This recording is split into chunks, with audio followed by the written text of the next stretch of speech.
జగిత్యాల జిల్లా కోరుట్ల మండలం మాదాపూర్ గ్రామంలో యూట్యూబర్ వైష్ణవిని వరకట్న వేధింపులతో తన భర్తే పొట్టన పెట్టుకోవటం రాష్ట్ర వ్యాప్తంగా పెను సంచలనం సృష్టించిన సంగతి తెలిసిందే.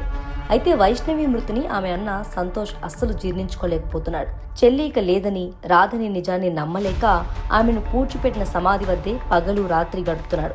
తన చెల్లికి ఇష్టమైన పదార్థాలను వండి తీసుకెళ్లి సమాధి వద్ద పెడుతూ అక్కడే నిద్రిస్తూ తన అపారమైన ప్రేమను చాటుకుంటున్నాడు. ఆ సమాధిని హత్తుకుని సంతోష్ విలిపిస్తున్న తీరు ప్రతి ఒక్కరిని భావోద్వేగానికి గురిచేస్తోంది.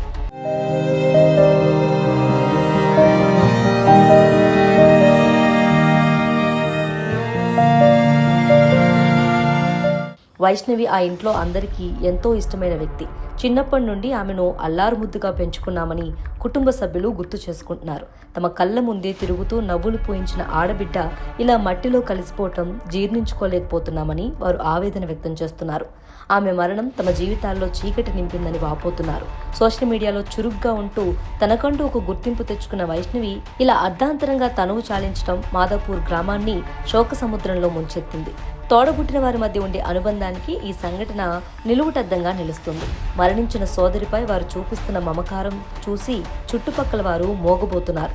కాలం గడుస్తున్న వారి బాధ వర్ణనాతీతంగా మారింది.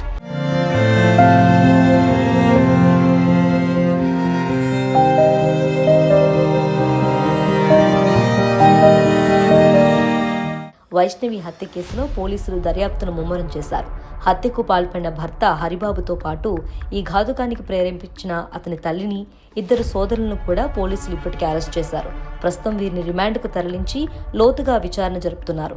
కేవలం డబ్బు కోసమే ఒక నిండు ప్రాణాన్ని బలి తీసుకున్న ఈ కిరాతకులకు కఠిన శిక్ష పడాలని గ్రామస్తులు, కుటుంబ సభ్యులు డిమాండ్ చేస్తున్నారు.